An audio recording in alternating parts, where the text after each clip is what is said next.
যুক্তি দিয়ে ইসলাম চলে না, যুক্তি দিয়ে অন্য ধর্ম চলে। আমি একবার চুল কাটার জন্য এক হিন্দু দোকানে গিয়েছিলাম। ওই হিন্দু নাপিত আমাকে বুঝাতে গিয়ে বলতেছিল যে মুসলমানদের একটা জিনিস ভালো লাগে না কেন, মুসলমানরা গরুর গোস্ত খায়, গরু হইলো মা, গরুর দুধ খায়, আবার গরুর গোস্ত খায়। আমি বললাম কেমনে বুঝলেন আপনি? হ্যাঁ আমরা তো গরুর গোস্ত খাই না। আমি আপনারা গরুর গোস্ত খান না কেন? গরুর গোস্ত এই জন্য খাই না, গরু আমাদের মা। তো আমি বললাম ঠিক আছে, আমি আপনাদেরকে দুইটা প্রশ্ন করব। এক নম্বর প্রশ্ন হলো গরুর গোস্ত খান না কেন? গরু আপনাদের মা, ভালো কথা, কিন্তু ছাগলের গোস্ত খান কিনা? হ্যাঁ খাই। তো ছাগলের তো আপনারা দুধ খান, ছাগলের দুধ খাওয়ার কারণে ছাগল কি মা হয়েছে না আব্বা হয়েছে? গরুর দুধ খাওয়ার কারণে গরু মা হলো, এই জন্য গরুর গোস্ত খাওয়া যায় না। ছাগলের দুধ খাওয়ার কারণে ছাগল কি মা না আব্বা? ছাগলের গোস্ত খাওয়া যায় হলো কি করে বলেন? আচ্ছা ভালো কথা, গরুর গোস্ত খান না, কিন্তু গরুর চামড়া দিয়ে জুতা বানায়, চামড়ার জুতা, ঠিক কিনা? গরুর গোস্ত খাওয়া হারাম, মায়ের গোস্ত খাওয়া হারাম, কিন্তু মায়ের চামড়া দিয়ে জুতা বানালো, ওই জুতা পায়ে পড়া যায় হলো কি করে বলেন? হুজুর সব ধর্মেই এরকম কিছু এদিক সেদিক ভুল টুল থাকতেই পারে।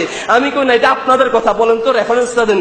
রেফারেন্স জানা নাই। আমি বললাম শুনে নেন, আপনাদের ধর্মগ্রন্থ, হিন্দু ধর্মগ্রন্থ ভগবত গীতার 18 অধ্যায়ের 47 এবং 48 নম্বর শ্লোকের মধ্যে রয়েছে, শ্রেয়ান সধর্ম বিগুণ পরধর্মাৎ সনুষ্ঠিতাৎ স্বভাবনিয়তং কর্মং কুর্বন নাপ্নীতি কিল্লিশম সদং কর্মং কুন্ত সদস্মপি নত্যদেত সর্বারম্ভা হিদোষেন ধূমেনাগ্নিরিবাবৃতা। হিন্দু ধর্ম বলছে শ্রেয়ান শ্রেষ্ঠ, সধর্ম নিজের ধর্ম, পরধর্মাৎ আরেক ধর্ম, সনুষ্ঠিতাৎ যদিও সত্য হয়, আরেকটা ধর্ম সত্য, আরেকটা ধর্ম ঠিক আছে। নিজের ধর্মে কোনো যদি ভুল ধরাও পড়ে, এরপরেও নিজের ধর্ম শ্রেষ্ঠ কেন? সর্বারম্ভা হিদোষেন ধূমেনাগ্নিরিবাবৃতা। ধূম মানি ধোঁয়া, নার মানি আগুন। ওই আগুনের মধ্যে যেমন ধোঁয়া থাকে, নিজের ধর্ম গ্রন্থের মধ্যেও ভুল থাকার সম্ভাবনা আছে। আর মুসলমানদের কোরআন সূরা বাকারার 2 নম্বর আয়াতের ভিতরে আল্লাহ বলেন, যালিকাল কিতাবু লা রাইবা ফীহি, আমি এমন এক কিতাব দিয়েছি যেই কিতাবের ভিতরে কোনো ভুল নাই, যেই কিতাবের ভিতরে ভুল থাকার কোনো সন্দেহ নাই। সুবহানাল্লাহ, ভুল থাকার কোনো সম্ভাবনা নাই, ভুল থাকার কোনো সম্ভাবনা নাই। নির্ভুল একটি কিতাব কোরআন পেয়েছি। হিন্দুরা বলছে যে ভুল থাকতে পারে কেন? ওই যে আগুনের মধ্যে ধোঁয়া আছে, এটা হলো হিন্দুদের যুক্তি।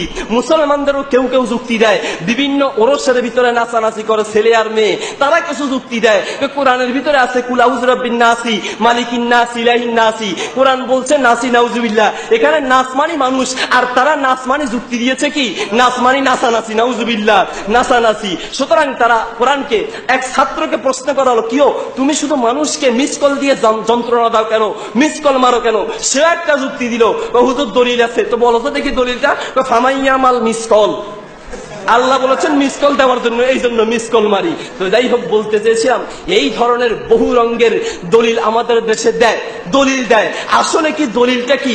এই দেশের ভেতরে মুসলমানদের, শুধু এই দেশ নয় সারা বিশ্বের ভেতরেই মুসলমানদের ঈমান ধ্বংস করার জন্য দলিলের নামে, ভুয়া দলিল, হাদিসের নামে জাল হাদিসের বহু ছড়াছড়ি আছে, আছে কিনা?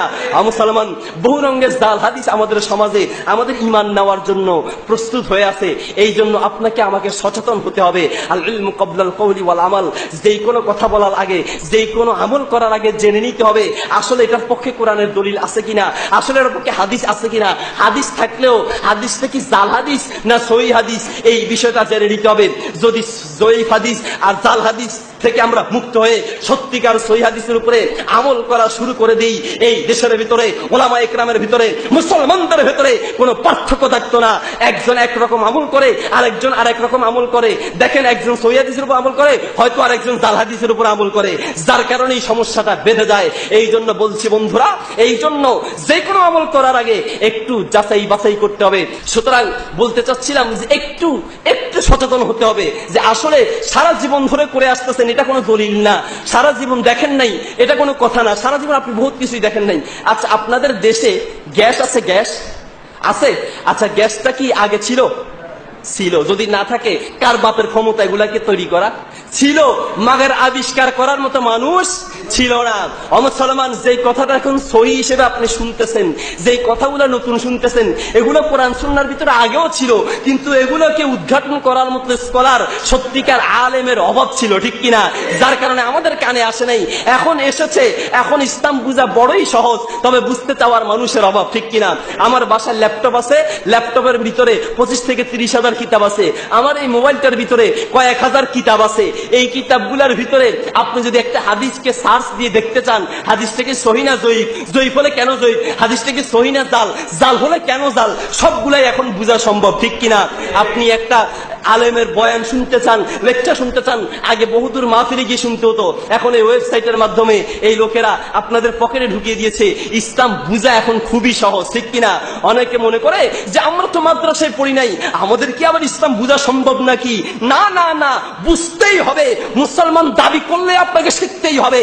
আমরা মনে করি বুখারী পড়া, মুসলিম পড়া, তিরমিজি পড়া, হাদিসের কিতাব পড়া এগুলো হলো হুজুরদের দায়িত্ব, কোরআন বুঝা এটা হলো হুজুরদের দায়িত্ব।